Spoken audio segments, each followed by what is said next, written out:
সত্যকে হয়তো কিছুদিনের জন্য আড়াল করা যায়, কিন্তু কখনো মুছে ফেলা যায় না।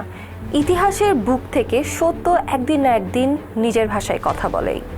1971 শুধু একটি যুদ্ধের নাম নয়, এটি একটি জাতির জন্মের ইতিহাস। লাখো শহীদের রক্ত, অসংখ্য মা বোনের অশ্রু আর কোটি মানুষের আত্মত্যাগের বিনিময়ে জন্ম নিয়েছিল আমাদের প্রিয় বাংলাদেশ। সেই ইতিহাসকে কেউ নিজের মতো করে লিখতে পারে, কেউ রাজনৈতিক দৃষ্টিভঙ্গি থেকে ব্যাখ্যা করতে পারে, কিন্তু সত্য তার নিজস্ব আলোয় চিরকাল উজ্জ্বল।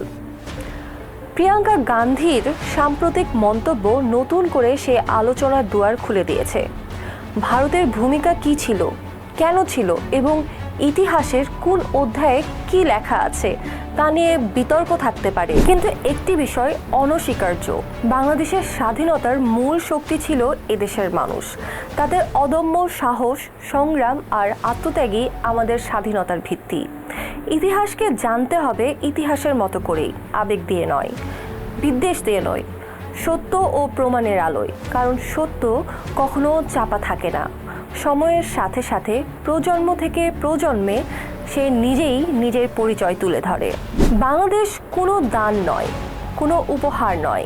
বাংলাদেশ অর্জিত হয়েছে 30 লক্ষ শহীদের রক্তে, 2 লক্ষ মা বোনের সম্ভ্রমের বিনিময়ে এবং একটি জাতির অবিনাশী স্বাধীনতার আকাঙ্ক্ষায়। সত্যকে ভালোবাসুন, ইতিহাসকে জানুন এবং সেই আত্মত্যাগকে সম্মান করুন। কারণ ইতিহাসের সবচেয়ে বড় শক্তি হলো সত্য কখনো পরাজিত হয় না।